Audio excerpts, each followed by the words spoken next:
Babers is joining us at the podium right now. For those who just joined, I'm going through and allowing record on those people. But we'll get started right now with Darius Joshua. Darius, go ahead. How you doing, Coach? I was just wondering, did you have an update on Taj? And then on top of that as well, how did you think Anthony played on Saturday, kind of within the expanded role a little bit? Anthony Queen. Okay, I didn't hear the second question. What was the second question? It was just any update on Taj, and then secondly, if you had what your thoughts on what Anthony Queeley did, kind of with an expanded role in the offense. Taj is okay. Saw him in the team meeting yesterday. He seems like he's in good spirits. I was excited to see what Q was able to do as the main guy last week. I thought he did some really good things in the football game. Thanks, Darius. Next, we go to Nico Tamurian. Hey, Coach, thanks for this. I wanted to talk about a little bit about Saturday and the effort, especially we saw from the underclassmen. I mean, certainly we could point to any number of players that really did well.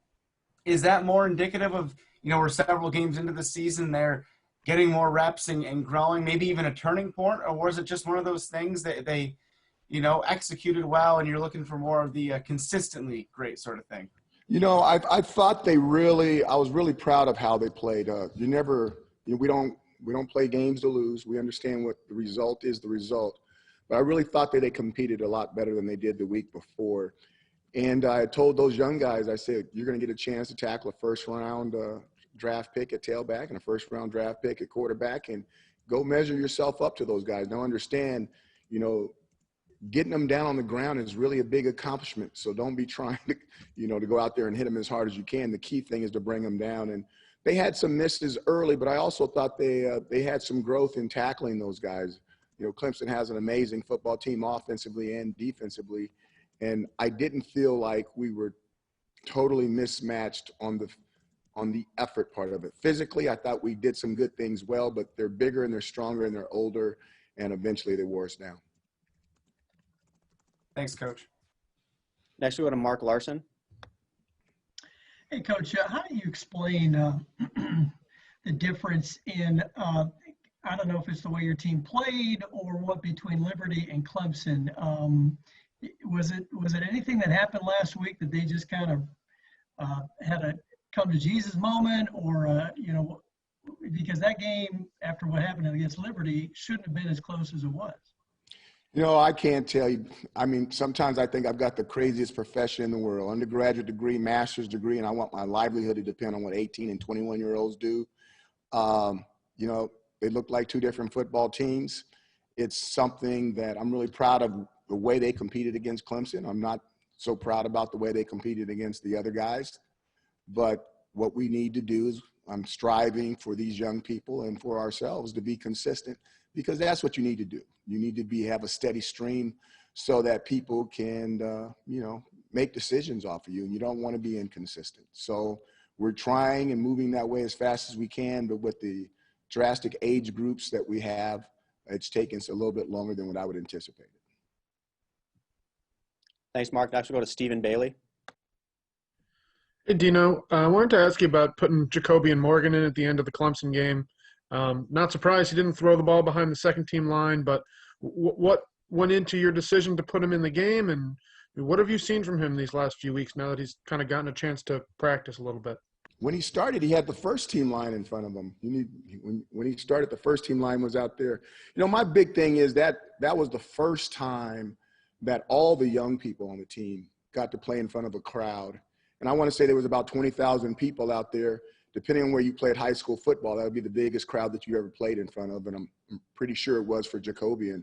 But, I just wanted to get him out there, let him see what stadium was, see if he was going to drop his first shotgun snap or catch his first shotgun snap in front of everybody else. And once he got that underneath his belt, we'll try to move further. But I just wanted to get him out there and let him get a taste of it. And we also got to remember that with all these freshmen, this year doesn't count. So there's going to at least be an opportunity for him to come back 2 or 3 times to get back to playing that stadium again. And I wanted to make sure he got a taste of it.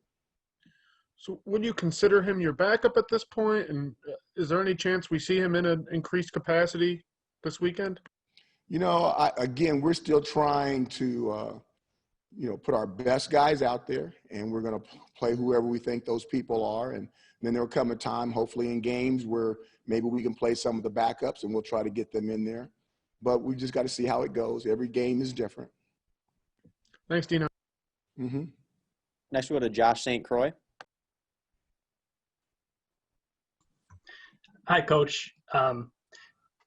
Garrett Williams had another, really strong game for you, obviously, on Saturday.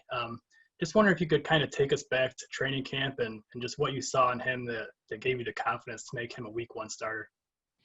He walked in like he was going to be a week 1 starter. We might have been treating him like he was a new guy, and he kept walking around like he was a starter. And he kept doing so well that he kept moving up in the depth chart and moving up in the line. And before you know it, it was exactly where he said he was going to be. It's interesting. His dad said he was going to be there, and I'd say, well, sir, he'll get the opportunity, and we'll just see. But sure enough, there he was, and he's playing fantastic football for us. Again, another young guy that has an opportunity to be here 4 more years. We're really excited about him. Thanks, Josh. Next, we go to Chris Carlson. Dino, when you've talked about the young quarterbacks, you've talked about not wanting to put them in too early. Do you think putting a young player in during a bad situation has the potential to cause long-lasting damage to their confidence, or is it just a matter of not wanting to put someone in when they aren't ready to do the job? No, I think there's something to be said about the first thing that you said. You really want to pick and choose when you want your little brother to come play tackle with the big boys, and you got to make sure that the other guys on the other team is like, hey, that's my little brother.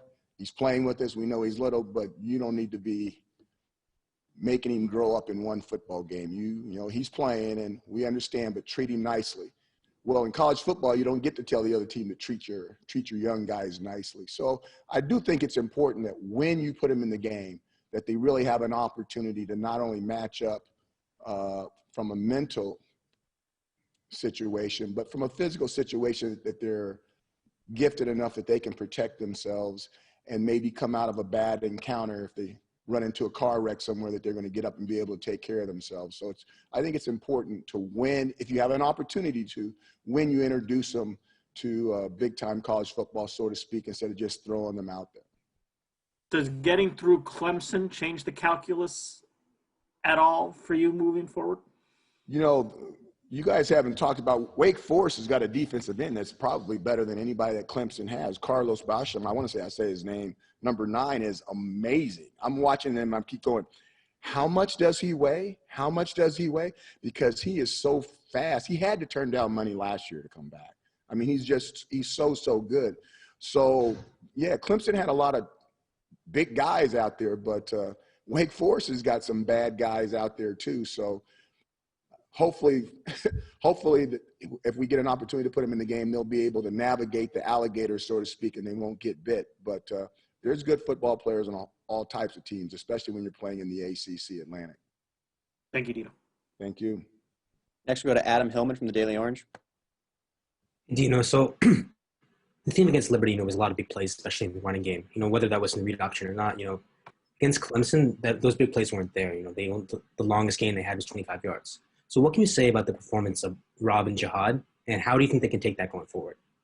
Well, first of all, I think it's that defensive line up front. I thought that the seniors on the D-line played amazing, and I thought the linebackers really did play a lot better. But Carter and Hannah, they're growing up back there, and they're not getting spelled. There's nobody else to go to, and they're making mistakes too. They're not doing everything right. But I think when you get a testament by fire, so to speak, which is what's going on with them, hopefully when this season's over and they're coming into next year, the off season, they'll understand how much they have to go to the weight room, how hard they have to train, how important nutrition is, how they need to take care of their growth off the football field, watching tape, so that they can have an opportunity to be really outstanding freshmen next year when they come back to play in the ACC.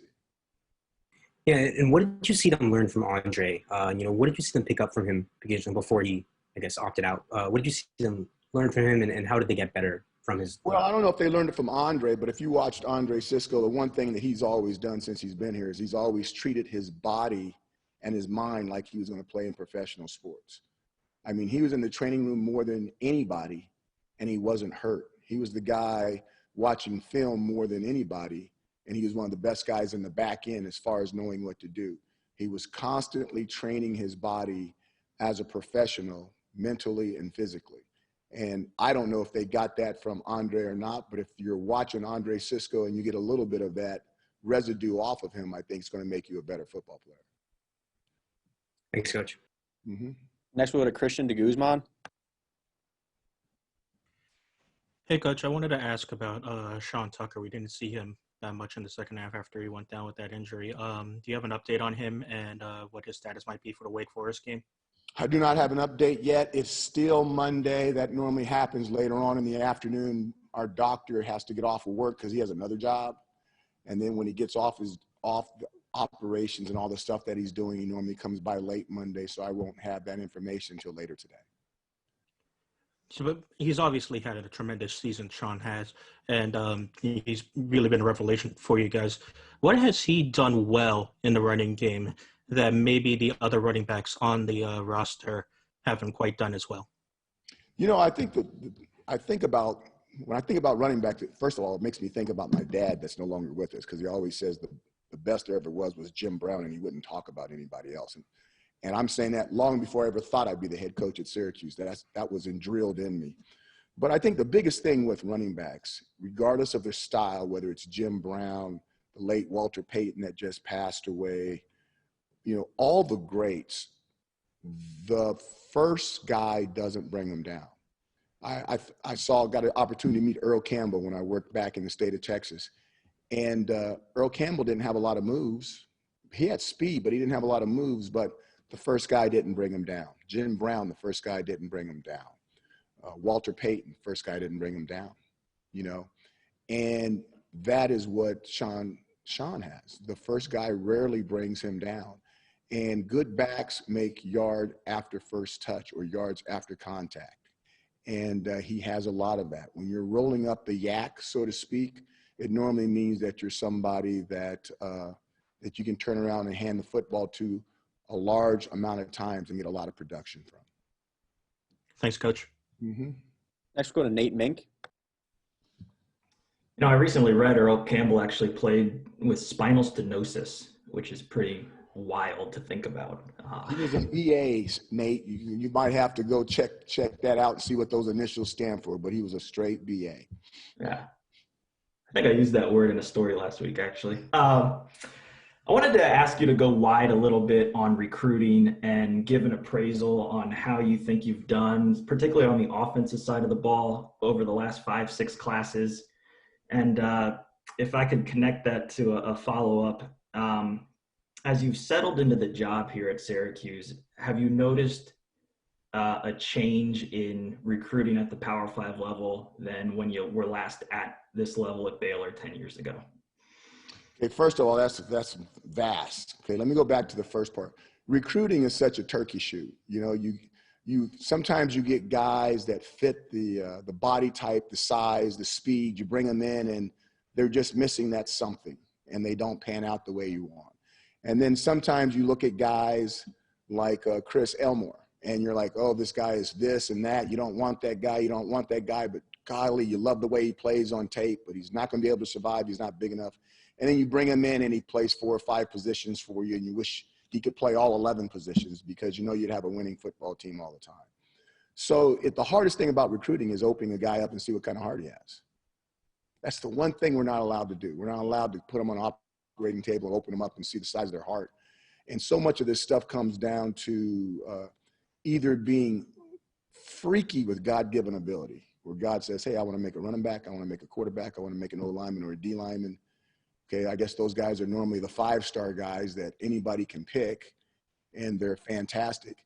But when you're dealing with the other guys, it really comes down to guys who have fantastic heart and drive and willpower. And sometimes it's hard to read that in the interviews that you have with them, but you try to do the best job that you can. And the more survivors that you have that it thing that you can't put a price on. You can't put a measurement on. Those are the guys that end up playing. You're going to have to give me the second part of the question, but I go back to the Super Bowl every year. The coolest stat to me in the Super Bowl game is when they announce how many 5 stars are in the Super Bowl, how many 4 stars are in the Super Bowl, how many 3 stars are in the Super Bowl, and then they start naming all the guys that doesn't have any stars, and they're in the Super Bowl game, or 3 and less. Maybe it's 0 to 3 and how many are in the Super Bowl game. And the teams are flooded with guys who had ability, but they also had fantastic drive and willpower. And that's normally what makes up an NFL football team. Some freaky guys like Lawrence Taylor that you've never seen. How does he do that? And then a bunch of guys with fantastic willpower. So if you can measure that, or if there's some kind of analytics to that, let me know. I'll buy the book, I'll buy the program, and I'll keep the company afloat, because that's the key to recruiting. Hit me with the second question. Just, I guess, the changes in how recruiting is done now as opposed to when you were at Baylor 10 years ago. And you know, you mentioned all these, you know, these maybe 3-star guys that are in the Super Bowl. I don't know if the kind of the prevalence and explosion of camps and clinics now make those 3-star guys a little bit more out in the open than they used to be. Not sure I'm gonna go there. I know you're right. You probably got a good story. I'm gonna read it. I like reading what you write. I'm not sure you could go there. You know, I think that some of it still comes down to, okay, I'll give you an example. Robert Griffin III. We know about him, right? He won a Heisman Trophy. Oklahoma turned him down. Texas turned him down. Because he said he wanted to play quarterback, and they said he couldn't play quarterback. They said he could play safety.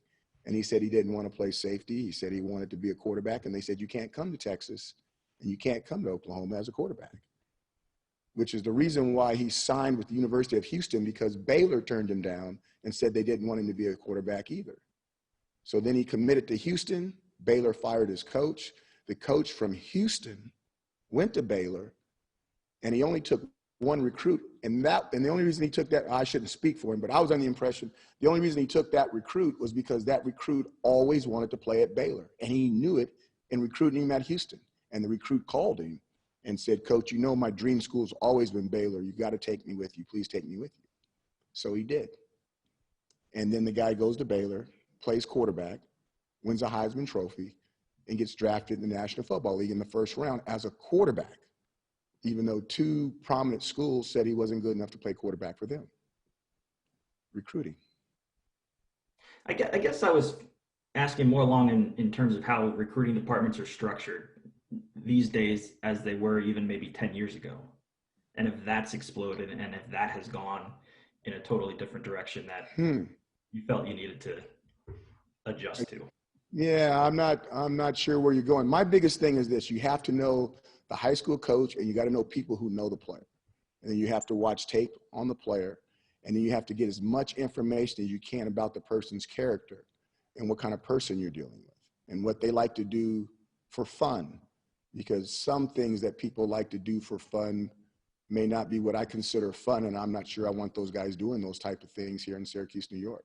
So I think that ties into a little bit of what's going on, but I still don't see it as being that different. I understand there's more camps, which means there's more evaluations. I understand that there's more publicity and star power and all that kind of stuff, but it's still just, recruiting is not who you don't get. Recruiting is who you do get. I mean, the United States is a big place. There's a lot of people to recruit. People go somewhere else. All that matters is who comes to Syracuse and how fast they develop so that we can have the best team that we can have at Syracuse. I can't get mad that the girl wanted to marry the other guy.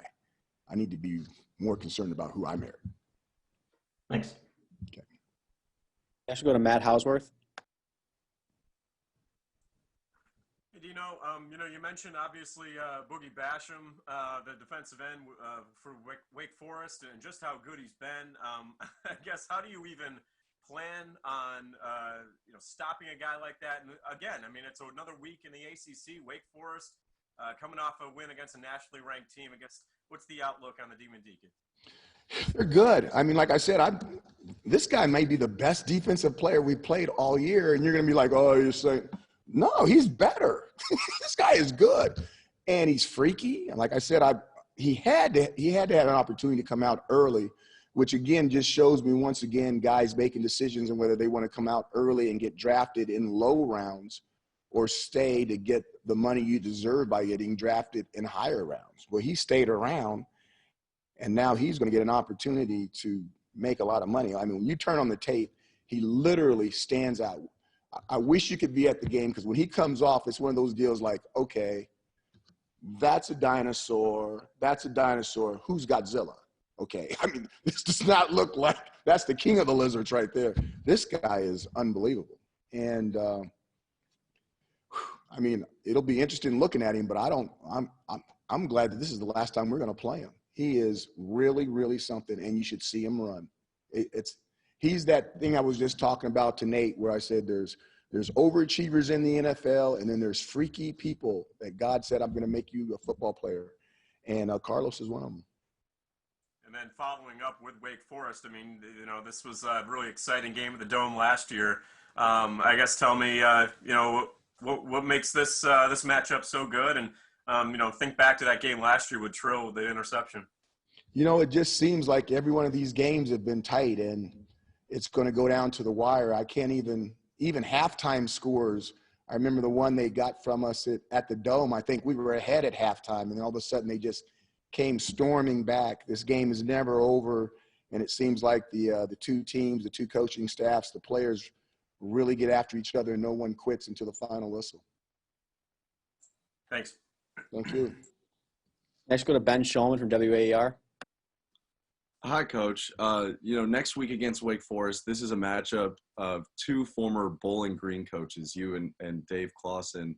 What did you learn in your time with the Falcons that has helped you as a coach now in the Power Five? You know, first of all, me and Dave, since that time, we've had, you know, I consider ourselves friends. We have conversations constantly on different topics. I think that in following him, I think he had some fantastic defensive personnel, and I thought he had left a good, solid base, tough team. I think he had really, really good offensive players, but I'm not sure, you know, whether they knew how good they were, how good they could be. That's not a knock. When I went in there, I'm like, hey, these guys could be really good doing this stuff. And we changed the offense and obviously to a different style. And they were such good players on their account, which is a feather off for Dave Clawson, that they were multiple and they could do two different styles. They were more control, run the ball, don't throw it. We were more throw the ball and run the ball. If you're going to put some ridiculous defenses in the box, we might as well run it. And those players run with both styles. That normally means that's a good sign of recruiting. And I thought he did a really nice job at Bowling Green. I was lucky to follow. Sorry, can I have a quick follow-up? And just from your time at Bowling Green, how did that help you grow as a coach?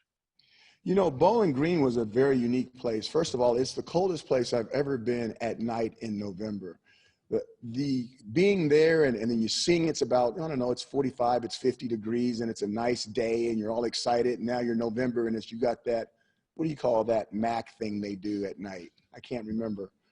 But it's in the middle of the week, and you got that game on Tuesday, Wednesday, Thursday, and then they wait till 7:30, 8 o'clock to start, and then the temperature drops like 25 degrees before the game, and it's the coldest doggone thing you've ever gone through. But Bowling Green was good to me. I love the city. I love the town. I appreciated all my time I spent there. And then, you know, getting that first taste of playing like Big Ten teams and being lucky enough to go 3-1 against those guys the 2 years that we were there, I think really helped me to get to the job that I'm at now. And I have nothing but high regards for that place, and I'll do whatever I can for them all the time until I get out of this business. I really do appreciate everything that happened there. Thank you. Thank you. Time for one last question. We'll go to Danny Emmerman from the Daily Orange. Hey, Dino.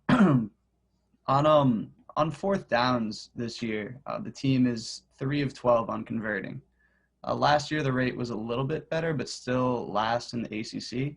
I'm wondering what you would ascribe the struggles in those situations to. I think the biggest thing is that we go for it too much on fourth down. I'm so conservative. I'm being facetious with you. No, I think, obviously you want a better percentage than what we have, but one of the things that we're going to do, if we want to go for it, we'll go for it. And I think the coolest thing is our defense knows that. They don't freak out whether we're going for it on the 19-yard line, the 41-yard line, or minus 41 or the +2, +3.